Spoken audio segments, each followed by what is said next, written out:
Hey guys, welcome back to Clownfish TV. This is Neon, and we have some breaking news courtesy of Cinder Shadow. I just saw this. It looks like things are going to go from bad to worse if you are an OSR gamer. If you're a fan of Dungeons & Dragons and creating your own stuff, Wizards doesn't like it. Wizards is going to yank the OGL license. This is bad, and this is what I said was probably going to happen in a previous video. I had people in the comments trying to fight me. They're like, you're overreacting.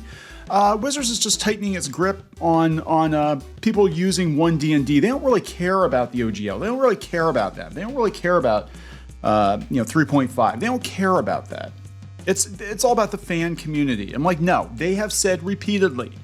You're listening to what they're saying. They have said repeatedly that players are under-monetized, and I was thinking to myself, well, that means that they're not going to be real happy with D&D alternatives either, are they? And this is probably a step to eliminate the competition through draconian methods. See what I did there? See what I did there? And this comes just a day or two after this ridiculous article on PBS NewsHour about how awful OSR gamers are. That they're all a bunch of racists and bigots, and that the old D&D was full of racists and bigots, and the OSR community was awful. That's basically the gist of the article, is the OSR community is awful, and the OSR community, of course, a lot of it depends on this OGL. So we're gonna talk about this huge news, and I knew it was coming, guys. This is Hasbro we're talking about. This isn't, they're not fans. I don't think the woman in charge of Wizards of the Coast at this point is even a tabletop gamer. She comes from Microsoft. She comes from Xbox. She's all about the microtransactions and tightening their grip on gamers. So let's talk about this. Before we get into it any further, please subscribe for more pop culture news, views, and rants, guys. Over 284,000 subs. Thank you so much for the support. Geeky sitting this one out. I don't think she really cares that much about tabletop gaming, but you're stuck with me. So we're gonna talk about this. Just dropped on Gizmodo, and again a hat tip to Cinder Shadow. Dungeons & Dragons' new license tightens its grip on the competition. An exclusive look at WotC's new open gaming license shows efforts to curtail competitors and tighten control on creators of all sizes. Before, we were told it was only going to apply to 1D&D.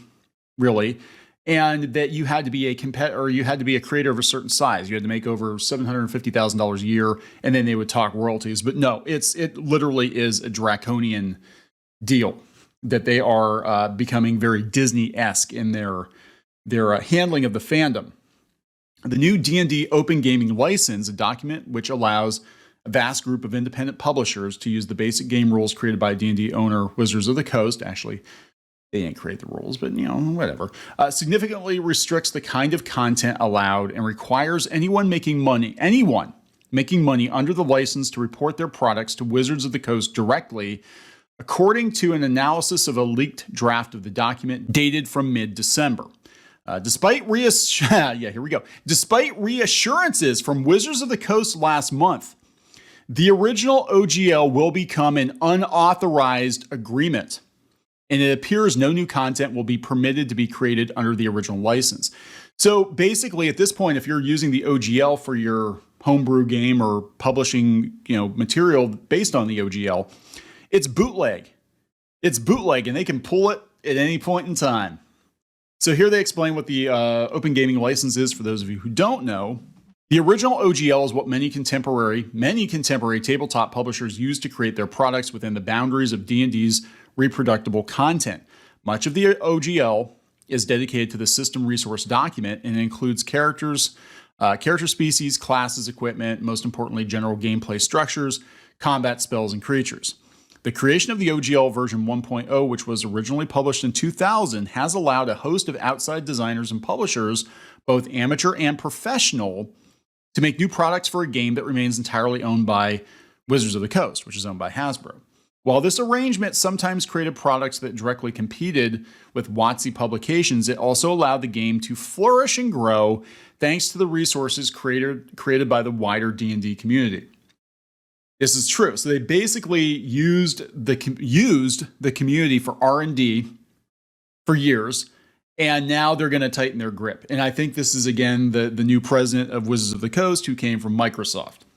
In 2022, when WotC announced plans to develop a revised edition of the D&D rules, codenamed 1D&D, the company said it would update the OGL as well. The OGL has been tweaked multiple times since its 2000 release, and WotC has at times transitioned to other royalty-free licenses, but the original OGL had essentially remained intact till the company said it would develop version 1.1. So what's in the new 1.1 version of the OGL? Let's talk about it. This sounds bad. Yeah, this is really bad. A lot, actually. While the original Open Gaming License is a relatively short document coming in under 900 words, the new draft, which was provided to IO9 by a non-WotC developer, is over 9,000 words long. It addresses new technologies like blockchain and NFTs and takes a strong stance against bigoted content, explicitly stating the company may terminate the agreement if the third-party creators publish material it deems blatantly racist, sexist, homophobic, transphobic, bigoted, or otherwise discriminatory. So what does that mean? Like if you create a gaming world where they don't have like battle wheelchairs or something that they could yank your license? One of the biggest changes to the document is that it updates the previously available OGL 1.0 to state it's no longer an authorized license agreement.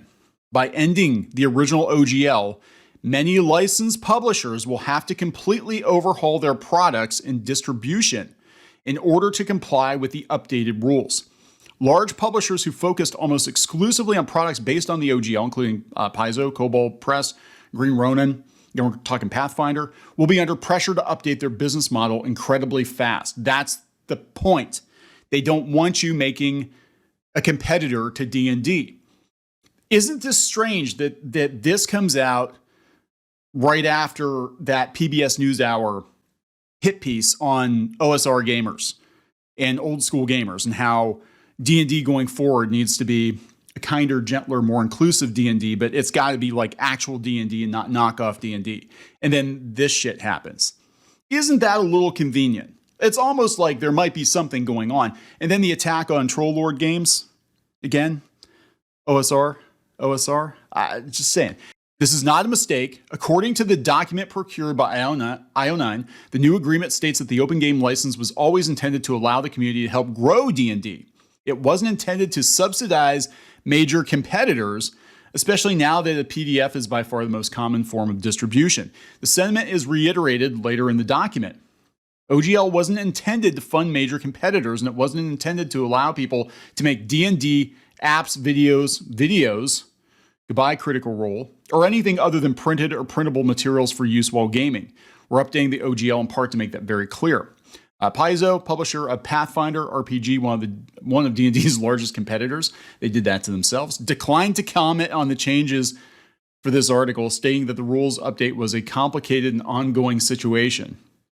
The president of Green Ronin Publishing said that despite the fact that one of their own products, Mutants and Masterminds, was published under the original OGL and is still available today, they have not seen the updated OGL. I don't think there is any benefit to switching. WotC declined to comment for this article or answer specific questions about the leaked OGL document. A spokesperson directed IO9 to a blog post the company published in December, which reassures the community that the OGL will not materially affect the majority of people working in the industry. So what will happen to the original? They said basically the new language in the OGL may indicate that Wizards is rendering any future use of that void and asserting that if anyone wants to continue to use the OGL open game content of any kind, they need to abide by the terms of the new one. Wizards of the Coast declined to clarify if this is the case. Who will be affected? If the original license is in fact no longer available, every single licensed publisher will be affected by the new agreement because every commercial creator will be asked to report their products, new and old, to Wizards. Additionally, while the original OGL did not specifically outline what kind of content third-party creators could make and profit from, the updated OGL is very specific. The leaked draft indicates that WotC may not give licenses a lot of time to adjust and agree to this new policy. The document reads, if you want to publish SRD-based content after January 13th and commercialize it, your only option is to agree to the new OGL. Holy crap. IO9 source indicated that the final version of the document was originally intended for release on January 4th, which would have given companies and creators 7 business days to comply. All creators need to clearly and deliberately distinguish their content from licensed content. The biggest change between the two sections is the tiered earning system, royalties, and rules for use in crowdfunding.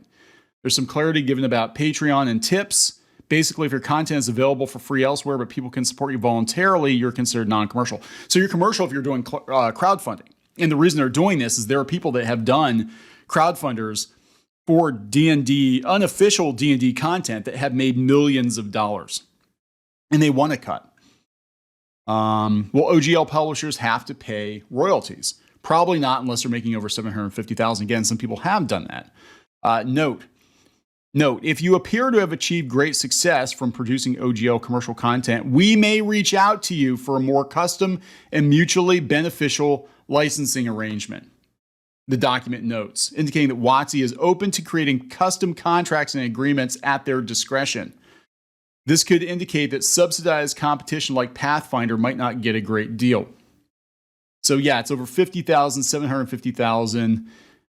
This is insane. The updated OGL says that no matter what tier you're in, whether it's commercial or fan, private, whatever, or how much money you believe your product will make, you must register with us any new licensed work you intend to offer for sale, including a description of the licensed work.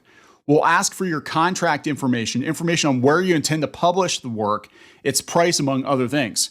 Creators will also be required to use a specific badge in order to publicly and obviously identify their work as covered by the updated OGL. Kind of reminds me of the Nintendo seal of approval on the cartridges, and they will have to give WotC a copy of the publication. Again, remember, the new president of Wizards of the Coast comes from Microsoft, comes from video games. It sounds very much like a video game deal. The early draft suggests that many of these processes will be handled through the company's official digital toolset, D&D Beyond. This is a significant change from the original OGL, which allowed creators to publish without reporting. While it makes sense that Wizards wants to monitor who is using the license, this feels like an impossible task.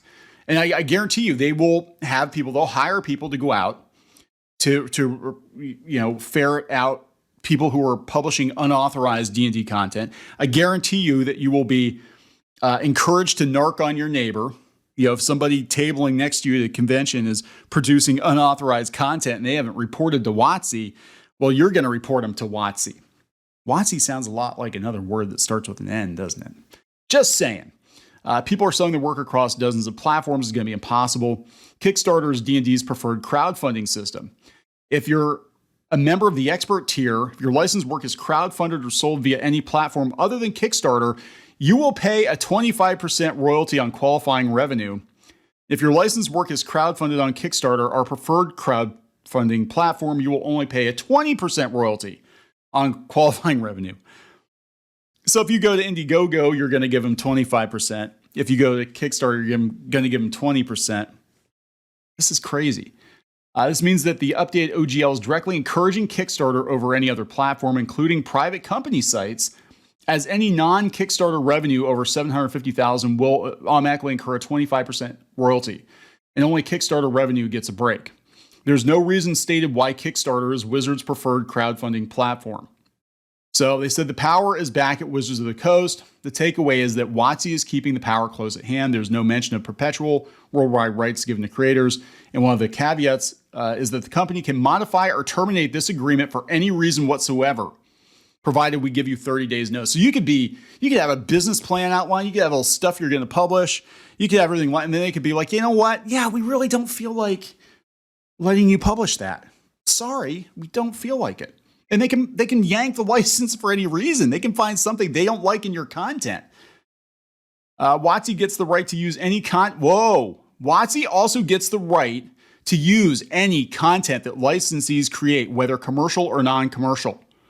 Although this is couched in language to protect Wizards products from infringing on creators' copyright, the document states that for any content created under the updated OGL, regardless of whether or not it is owned by the creator, Wizards will have a non-exclusive, perpetual, irrevocable, worldwide, sub-licensable, royalty-free license to use that content for any purpose.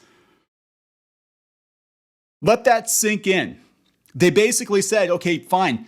not only are you going to give us a cut, not only do you have to jump through hoops to publish anything that might even be arm's length related to D&D or whatever, not only can we terminate your license for the old stuff, but if you publish something, yeah, we can just take it. We can just take it. Holy shite. There are a lot of implications in this extended policy, and the ramifications of the updated OGL could have a chilling effect on new licensed products, as only static products are included. All work that publishers do for virtual tabletops may have to be offered as non-commercial free products, which de-incentivizes their production. Wizards expects the OGL changes to be met with resistance. This document does note that if the company oversteps, they're aware that they will receive community pushback and bad PR. We're more than open to being convinced that we made the wrong decision. You're making the wrong decision. But again, something was going on. Why are all these articles popping up all of a sudden talking about D&D's problematic past, how awful OSR is, how awful that OSR community is? Because now the story is going to be like, well, those racists, they're just making bootleg D&D. If you want real D&D, you got to go through WotC. That's how it works. These comments that people are already turning on them. This is insane.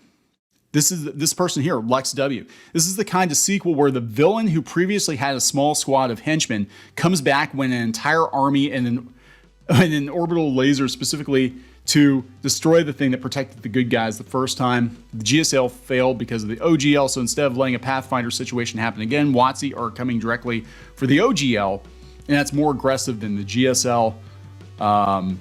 This is crazy. This makes Wizards the bad guys. And being seen as the bad guys can hurt you more than having competition. Yeah, I think this is a terrible decision. What's going to happen is a lot of people are going to jump ship to a completely different system.